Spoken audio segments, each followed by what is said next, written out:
got to correct and get better at. That's every week, and you try to maintain the same demeanor that you have when you lose as when you win, and you got to correct things. Got to get corrected. Every game's always going to have that. So we're getting through that process, but really some pretty cool individual performances in the game that these guys stepped up when we needed their best, and we've been looking for a couple of weeks now to have our best players play their best, and I think we got that from quite a few guys over the course of the game. And Jeff Simmons, I think, leads the charge. The way that Jeff's playing right now is, as I've said multiple times, is about as good as anybody in football, and he continues to set the standard for what we're looking for from our football team from an energy and effort perspective, and then is making a ton of plays. I thought Calvin Ridley stepping up and being really productive over the course of particularly the fourth quarter was great to see, especially coming off a limited week of practice. He only practiced once over the course of the week, and to show up on game day like that was impressive. The one that's a sneaky performance but was really, really productive for us was Johnny Hecker. The way he punted in that game, flipped the field for us a couple of times, and put our defense in a really great spot, and then we held up, and then we flipped the field on the other side offensively with field position coming out of it. So his hang time, his distance, his direction, all that stuff was fantastic, and really a critical piece, I think, in that late part of the game of flipping the field and yardage-wise for us was huge. And then I think we got a bunch of guys. L'Jarius Sneed, I think, had a really good game. Was really pleased with how he played. Our special teams continues to make impact plays in the return game with Chim. And those guys on the front line in KOR, it was really impressive. Two great blocks by James Williams and KB to spring that kick on Chim's return. And then our tight ends played well when we needed them to. Made some big catches, some big catch and runs. And at the end of the day, I felt like our offensive line protection was maybe as good as it's been all year in that particular game. And then Cam ultimately at the end when we needed to see the number one pick play like a number one pick, he did. And that was a big reason why we were able to win the game.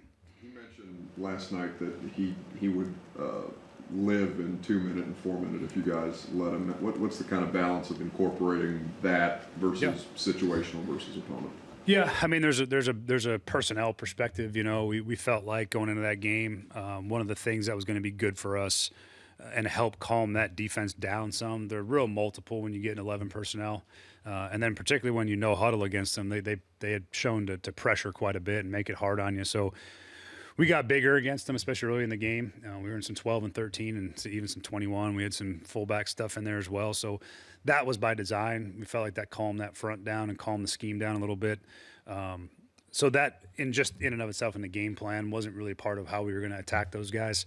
But we have done quite a bit of no huddle, and I think that package continues to grow. It is something that Cam feels very comfortable in and has shown to execute well. So those are things that we're, by game plan, of course, but those are things that he has shown to play well in, and those are things we're going to keep expanding as we keep going forward. Are you looking for Cam to embrace the fourth quarter with the underneath throws and completing the easy passes? Because obviously the long ones are beautiful, but the other ones got you down the field. Yeah, I think that's a great lesson for him. That's what we needed from him early in the game too. Is we had some opportunities to complete some balls that were the easy throws. We're trying to make it as easy on him as possible. Some of those throws he made at the end of the game were high level difficulty throws and really good catches, but trying to make those be the throws that have to happen a couple of times a game and the rest of it be as easy as possible. And he's figuring that part out as we go. Had some opportunities early in the game, and I think he really calmed down in the second half and just focused on putting his eyes where they're supposed to be and just throwing the ball where it's supposed to go and not trying to do anything other than that. And I think you saw how effective that is when you do that and you can move the ball down the field as long as you take completions. And that's the one emphasis for him all this week is we got to complete the ball at a higher rate. Not all that's on him, obviously, but there's a part of that does fall on his shoulders, and we got to continue to do what we did in the fourth quarter. You mentioned that second half, I don't want to call it adjustment, but change of like how he saw things. Did you guys, I know there's not a lot of time, but did you guys go over anything in particular, or just? It's been an ongoing process. Those are things we can kind of continually talk to him about. The only thing I just said to him at halftime is really just that. I said, just all you got to do is put your eyes where they're supposed to be. Make sure your footwork matches it, and just throw the ball. Like, it doesn't have to be anything more than that.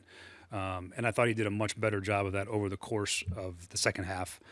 You saw the ball come out of his hand when it was supposed to, going to the places it was supposed to go. And it's still, it wasn't perfect. There's still things that were corrected in coaching, but I think I think it clicked for him a little bit in the second half is probably the best way I can describe it. And hopefully that leads to starting off the game with that sort of same mentality and being able to find those things and move the team down the field a little more consistently than we have over the first month of the season. So hopeful that the improvement is rapid. When you come down on the guys need to be able to catch balls that are in catchable range versus sometimes he seems to throw 100 miles an hour when he doesn't necessarily have to. That's part of it. There's a part of throwing catchable footballs, and he's got an unbelievably twitchy release and really natural body torque when he throws. And there's learning how to layer those throws and learning how to take a little bit off. And again, that's all part of his growth process over the course of these games. And I thought in this game it was really, really good, consistently throwing the ball, catchable in the spots that needed to be put in for the most part. So again, he's learning every time he goes out there, and he's improving every time he takes the field, and been pretty pleased with the rate of improvement. After the win in Houston last year, you guys went to Washington, didn't go very well. Do you learn anything from that experience in terms of getting the team back this week? Yeah, I mean, I'll go back and look at my notes and make sure I'm not doing any of the things that I did the last time. I don't think it was anything really dramatically different, to be honest with you. It was, I think we that game was a product of some early turnovers that broke it open pretty quickly. But we got to be ready to go play again. And I think my point to you guys after the game is the same as it was to the team today, that it's one game. And we're trying to win more games and stack wins and stack the process. And that's our focus. And it feels great to win, but we also aren't. I mean, I'm not satisfied with all of it, and they shouldn't be either, because we got to play better. Earlier in the game, there's the good teams. If you give them a 21-6 lead in most games in this league, you're going to have a hard time coming back. And thankfully we found a way to do it, but that's not the way we want to live, nor is it sustainable.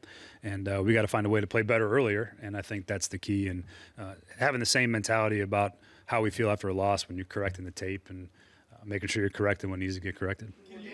When you watch the film of what you just talked about, how it kind of transpired, having a different perspective since you have the bird's eye view now, did the plays that took place that allowed you guys to come back, does it seem as bizarre as it was at the time?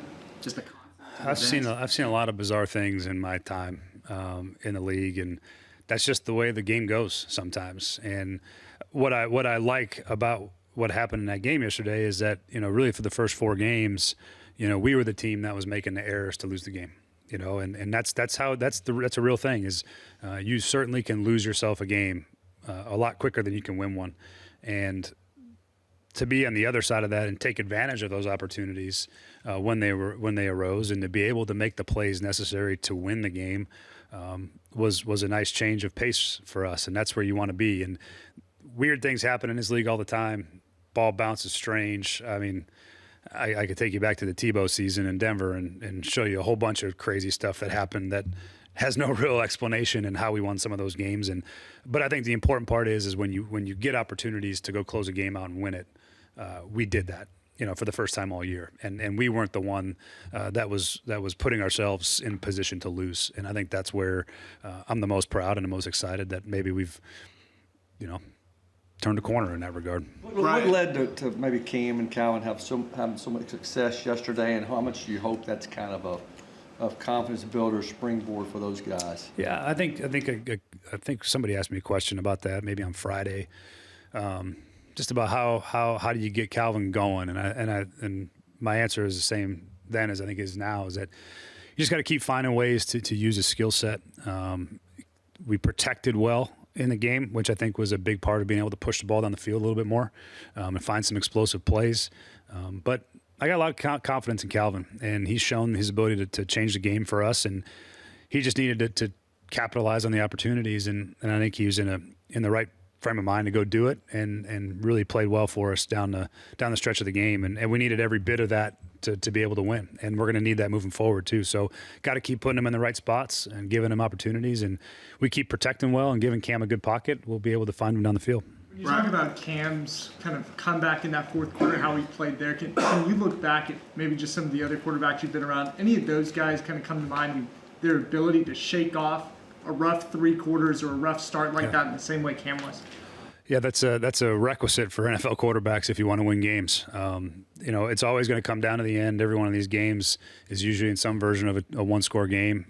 They're competitive, and how you play at the end is really what's going to define you as a quarterback. I think that's what defines the quarterbacks that are all in the Hall of Fame is their ability to rally their team when they're down and win the game late. I mean, when I was in Detroit with Stafford in 2016, I think we had like 8 fourth quarter comebacks that he engineered and won. Burrow's had quite a few big moments coming back and winning late in games, and I think that's what you have to do if you want to play quarterback at a high level is find ways to win. And even if it's not pretty when it starts, how do you finish the game? And again, I think the best way to put it is, you want your guys to be at their best when their best is required, and I think we got that from a lot of guys at the end of the game. Is that kind of a good step to see in his growth to come back from that? That's a huge step. It's anytime a quarterback can play like that at the end of the game, it's a huge benefit to hopefully stacking that feeling and knowing what it's like to be in that spot and then performing. So it was definitely great to see. Simmons mentioned Primo from Thunderbirds. I know he came to speak to you guys. What was the relevance of that? How did that whole process go? Yeah, I probably can't speak on that too much.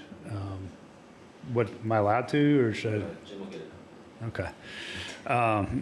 Yeah, there'll be more coming on that today. I think a little bit, just the background, and I know it probably looks weird that who is this guy and why are they talking about him? It's from the Netflix documentary, The Thunderbirds. He's a fighter pilot, kind of a guy that we connected with. I used that documentary as a medium over the course of training camp to, get some messaging reinforcement from just a different place, and it's awesome. If you haven't seen it, I'd watch it. But our guys sort of connected with Primo and some of the things that he went through, and they're like big fans of Primo, and it worked out. We tracked him down and found out that he was training out in Arizona. He's flying for the reserves, and he's learning how to fly the F-35 right now, and one of the other guys, Thunder, one of the other guys in that documentary is out here. He's an instructor, and so they were both in Phoenix. And so I had him come talk to the team on Saturday night, and then, as you'll see, he was in the locker room after the game. Cool moment, but really awesome human. Gave a great message to the team, and a lot of the things that in that documentary I think are very pertinent to team building. And I think they all connected with it, and like I said, probably gave us a little bit of spark and some energy, and I thought it was great. You seem really connected with your players coming off the field, offensively and defensively. You also seem active with the officials. Was your second game where you weren't locked onto the headset so much? Did you feel like you were able to command the whole situation a little bit better and engage more? I did, yeah, I really did. I found, I can have a lot more energy. I can sort of have a lot more fun from a connection standpoint on the sideline because I'm not thinking about the next things. I'm still thinking about some of it, but it's not as focused. I actually really had a lot of fun doing that, and I think the players felt it. You have to ask them more specifically, but I just felt like it was an opportunity for me to show my support for our guys and have great energy on the sideline in the midst of a challenging start and finding a way to finish. So, I think I'm kind of learning my way through that process and what that looks like for me, without the play calling, and I think it was positive. Harrison was really productive early and managed to kind of take him out of the game. How'd you like how that played out, and maybe how'd you do that? A couple things. I think defensively they made some nice adjustments pretty quickly in the first half. They probably after that first quarter, started moving L'Jarius over there a little bit, not all the time, but a little bit more into the boundary.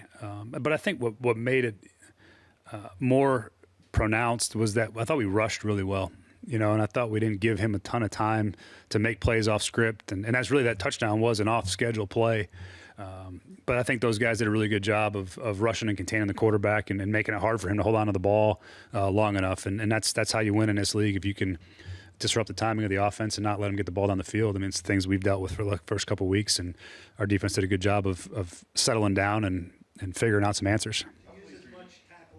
eligible as you did, has to say something about your tight ends, does it not?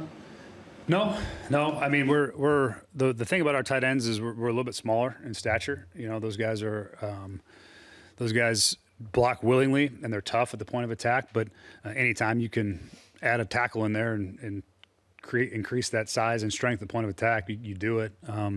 There's a bunch of teams that do that at the moment, and it's hard to find the old 260 pound, 265 pound wide tight end that goes in there and blocks like a tackle. So you might as well just put the tackle in there and let him handle the point of attack. And our guys do a good job when we need them to, but it's just, again, trying to just use our personnel the best we can and put our guys in great position, and it's been effective for us, certainly. Track with the special teams penalties.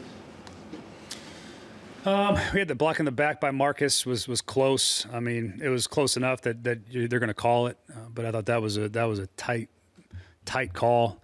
I think we got called for an illegal formation. We were a little too deep on one of the punts at the wing. So that's just an alignment thing. You just got to move up.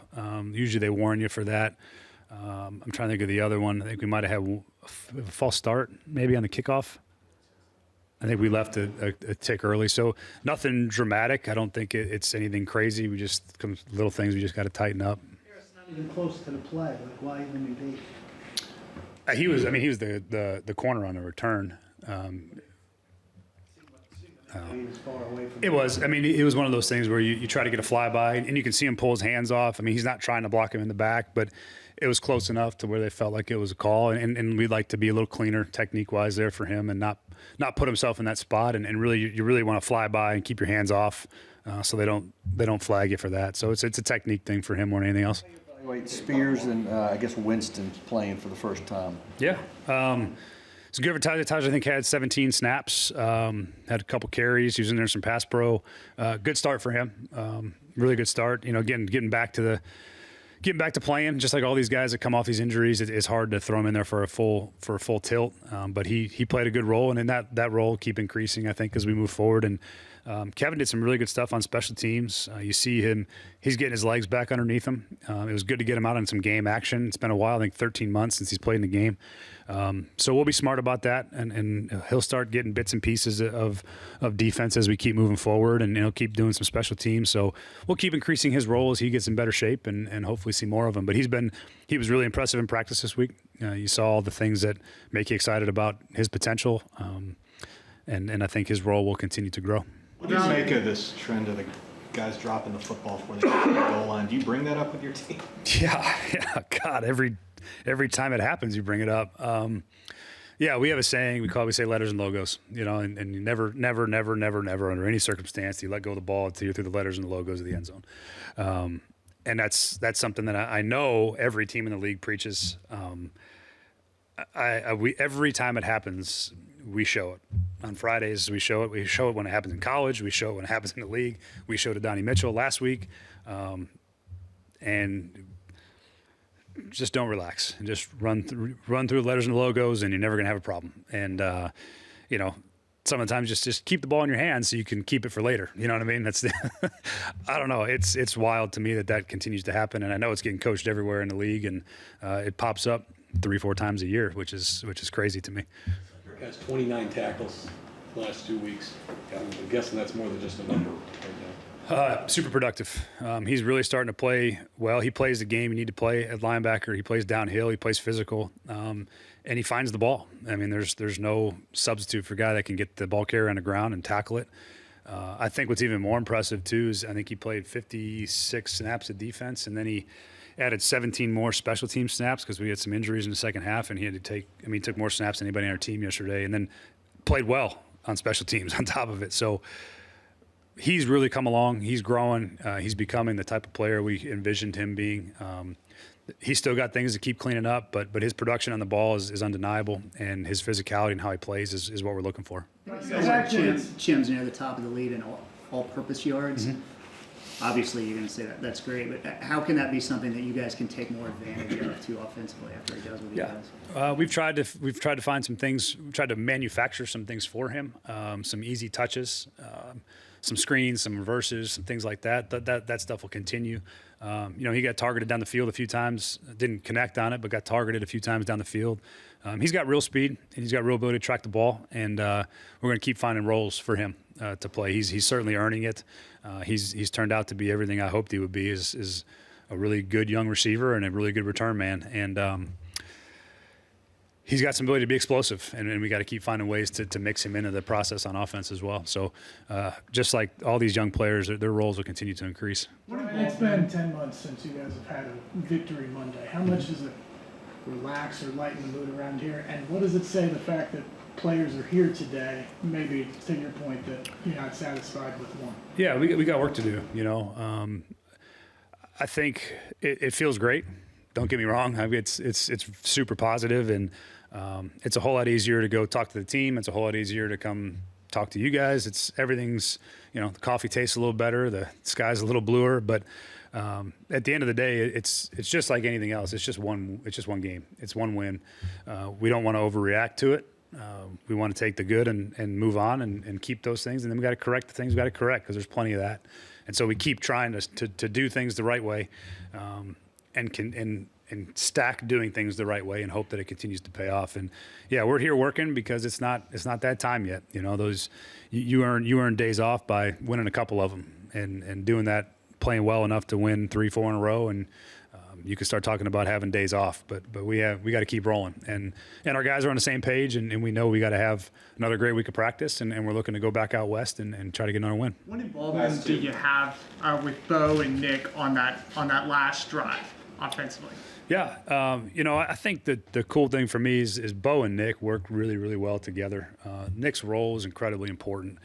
What he does during the week, the amount of work he takes on, is part of why we're able to continue to press forward the way we are. Bo did a great job handling the game plan, calling it, which was really good to see. But a lot of communication from a lot of people. I'm involved in all of it. My headset's on during the entire process, and certainly in the last drive, because there's so many situational things that come up that we got to be on top of, and managing the timeouts at the end, and what we're going to do in that last sequence and all that stuff. So that's all communication between me and Bo, and what we want to get done, and to the quarterback. So yeah, heavily involved in all of it, but I think Bo did a really nice job calling the game. Really, really happy with that. And I think Nick's role is increasingly important for how we are right now, and the things that he does, and the level that he does it at is huge for us. So it was a good process. You guys lose your best tackle and then face a handful of pretty tough fronts to begin the year, and people are wondering what exactly Bill does around here, what's going on with the offensive line that's supposed to be renovated and be a strength of this team, and it feels like quietly the past couple of weeks they've started to trend in the right direction. What are you seeing from that group? Just that, I think you're seeing a group that's playing together. It's got a couple games under their belt now, with really 4 of the 5 starters in there for most of it. I think Pete is playing really good football for us. I think Kevin Zeitler is playing really good football for us. Dan has played better over the last couple of weeks. He's really started to. That group is starting to take on a little bit of an identity. They're playing better. They're playing better technically. They're playing better as a unit. Lloyd's been really solid. He gets better every week that he comes off the injury. And then really Ole's played well for us. Even yesterday was a good game for him in a reserve role. And can't wait to get JC back. Hopefully that happens soon here. But I think it's just the totality of playing together. And you're starting to see moving the line of scrimmage a little more. We're doing some good things in the run game. It's been productive. They've been good in pass pro. They've been better the last 2 weeks than they were the first couple. And we got to keep that going. Why not go for 2? And is that going to be your philosophy in that situation? Yeah. I mean, it's a fair. Those are all questions that are fair, and our philosophy is in those spots when you're down 15, going to get to close the gap to down 9. We talk about all these things. They're talked about well in advance of the game. It's not a surprise for us that our philosophy is going to be to kick that and make it a 1-possession ball game. There's a lot of things you can dive into details on, but that's ultimately where we settled. For us, we've spent a lot of time talking about it and going through the scenarios, and that's where we landed on it and felt like that was the right thing for us. All right. Thanks, guys. Okay. Thank you. I guess what was it like for you, celebrate first win in the NFL and how you guys did it? It's awesome. I was super proud of our fight. Really, nobody really blinked on the sideline. especially in our room, guys that have been around a lot of NFL games, they kind of know how it goes. Obviously, it felt good to have some things go our way that we needed to go our way, but like I said, we just continued to persevere and fight, and good things came out of it. It's like how Cam delivered a strike to Calvin, hit you down the sideline. How'd you like how he played, and what are you learning about him as this season goes on? It's just like me. He's a rookie adapting to a whole new level, whole new league, whole new offense. So, just like for me, I think some of it's some growing pains for all the rookies too. But that just comes with kind of adapting to playing in a new offense, playing against National Football League defenses, the best players in the world. You're going to have your growing pains at times, but I think we're all starting to, settle into game-like atmosphere, and I believe we're starting to make some strides. How much you feel like you buy yourself at least a little absolution with the big catch after the earlier drop? Yeah, it's just staying in the moment, staying in the game. That's something I've tried to work on, is just not let little things like that get the best of my mind like it has in the past. I was happy I was able to redeem myself later on in that drive. But that just comes with maturity, I feel. And, playing in this league, you're going to have bad plays. You're going to have things that you want to forget about. But the tape's out there forever. So just capitalizing on every opportunity that I get from here on out. And like I said, not letting a missed block or a drop ball get the best of my mind or the way I'm playing. What was the biggest change from your standpoint, where you guys are struggling to kind of get in rhythm offensively after that first drive for the first 3 quarters, and then you turned it on that 80-yard touchdown drive? Yeah, I think it helped out a lot that our defense kind of came out and stoned them in the second half. We kind of fed off that energy. Jeff and Arden and Sed were all on the sideline, just keep fighting. It's going to turn. It's going to turn. It's going to break. And sure enough, some things go our way, and it started to break. And then our road fans kind of got into it a little bit, and we were able to feed off the defense and our fans' energy. And we were off and rolling from there. Like I said, we got some things to go our way. Great hustle play by Snead. Great heads-up play by Locke in the end zone. Some of the craziest things I've ever seen. But like I said, some things go our way, and the dam finally broke. So we were super lucky. We were super fortunate, but ultimately we stayed in it and fought to the end. Lucas has been complimentary of your improvements you've made as a blocker. You feel that has been the case, and what what led to improvement there? Yeah, I guess I would say I like to pride myself on being a kind of do-it-all tight end. But, obviously the blocking aspect wasn't a huge part for me last year, my senior year. But like I've said before, it was in previous years. That was kind of my role that I fell into at the University of Texas with Jatavian Sanders there and a loaded tight end room. But, from the time I got here, just doing some extra work with Luke and learning from guys like Chig on how to step to contact and bring your hands and get your pad level down. Luke told me today, I'll probably hear it the rest of my career, is just getting my pad level down. That just comes with length. But, having a coach that is pretty fresh out of the league, I would say, and did it for a long time at a very high level, obviously he knows what he's talking about. So it definitely helps to have that, and then some experience in the room with Chig, and just kind of see how Chig uses his length and his power in the trenches, and just doing what I can to take certain things from guys around the league too. Sam Laporta, Jake Ferguson, TJ Hawkinson, guys like that. How do you look at it when they put the tackle eligibles out there and use those guys in a role that might be yours in different circumstances? Just a matchup thing.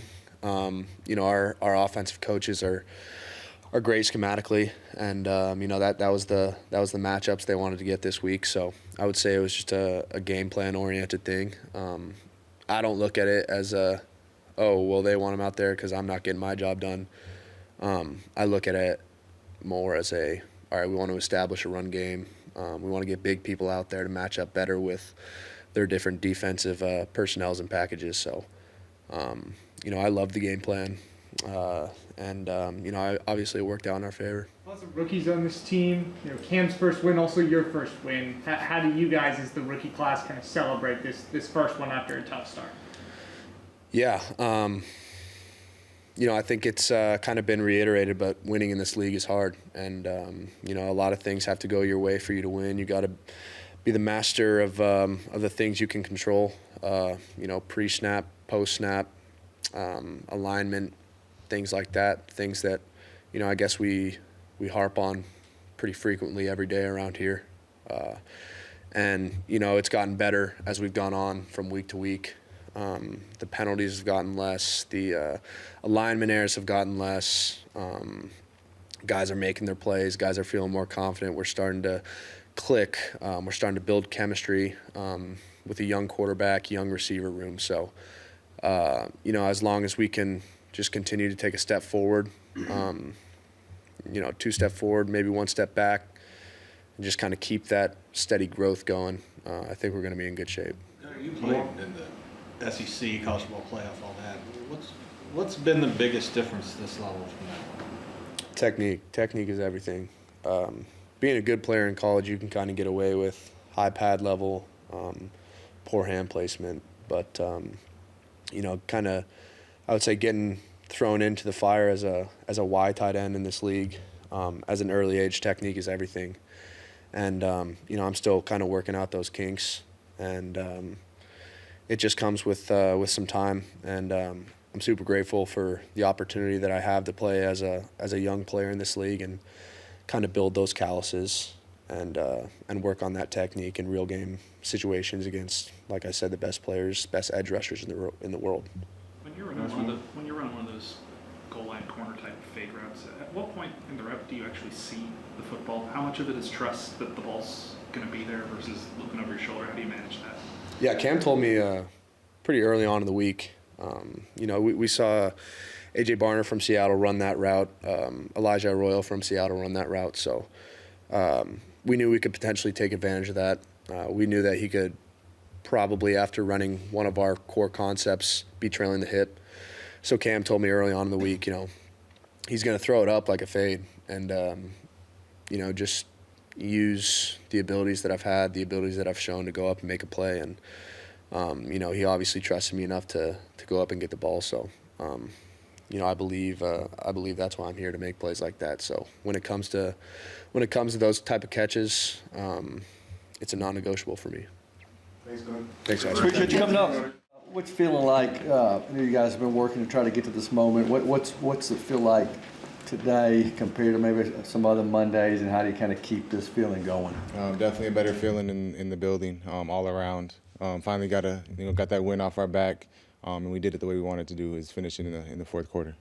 Now that you got the win, you broke that ice. Like, how critical, or what can that do to spin it forward to more wins? Yeah, hopefully that can, guys can gain confidence in their preparation and gain confidence in the game plan, and then see that, just making the small, catch here, catch there, or tackle here, just doing the small detail stuff can allow us to win the game. As you look back on it, is it weird to think about the confluence of events that everything had to transpire the way it did for you guys to get there? Yeah, it was crazy. I mean, it was a whole bunch of plays that were, miracle plays that kind of came our way, but no matter what, we fought through it, and we fought all the way to the end. Brian said the way that you guys, how that went down isn't necessarily a sustainable way to win, but what about what you guys did defensively is sustainable? Yeah, we did good things. Early on, we didn't do good things. Let them jump up 21-6 on us, which we don't want to do, but we ended up stopping them in the second quarter all the way till halftime, and then we did a good job of just not letting them get any more points, and that's what we can build off of. How'd you like what you guys did defensively? And you struggled a little bit with Harrison early and kind of took him out of the game. How do you feel like you guys did that? We did good. We had great communication and just sense of urgency of playing fast and playing physical. As we just finished watching the film, you can see we were attacking the pocket with violence, putting that pressure on Kyler, and then just mixing up some disguises that kind of made him second guess a few looks down the field and allowed us to, knock him down a few times. You guys have talked for so long about finishing in the fourth quarter. You didn't allow a single point as a defense. Like, how good does that feel to finally have something like that to build on? It feels good. I mean, that's what we preached all last week and the week prior, and to finally go out and do that and end up victorious was a great feeling. You've been with Jet for your entire career at this point. Just what do you attribute this jump of his to? What is making him play at this kind of level so far? I think it's just his preparation, his experience throughout the years, his preparation in the off season. Obviously, whatever he was doing, his transition to the end season, great. He's been playing great. I mean, I feel like he's always been playing great from my perspective as a back end guys. But he's a great player for us, and we count on him a lot. With Kelly not having to worry about calling the play or getting ready for the next play, from 10,000 feet above, it looks like he's a lot more engaged with even the defense coming on and off the field. Are you feeling that as well, and does it make a difference? No, it makes a difference. We definitely feel it. I mean, even on the practice field, meeting rooms, he comes in the defensive meeting rooms now sometimes. He's on the defensive side in the walkthroughs, listening. So he wants to know kind of what everyone's doing all across the board, not just offense specifics. What do you remember most from that stretch last year where you beat Houston, then you go to Washington and have a slow start? I remember after the game, guys talked about maybe being hungover from the win. Do you think that was the case then, or the lessons? I mean, I don't know, it was a while ago. It's hard to remember exactly, but I mean, those things can happen. But that comes down to your leaders and making sure that we don't get too caught up on just one victory. We had to go out this week and do it again and prove it. I think it's been since 2022 since you guys strung them together back to back. Probably a little too long in your mind. Yeah, definitely too long. So we got to go out there and try to go 1-0 again.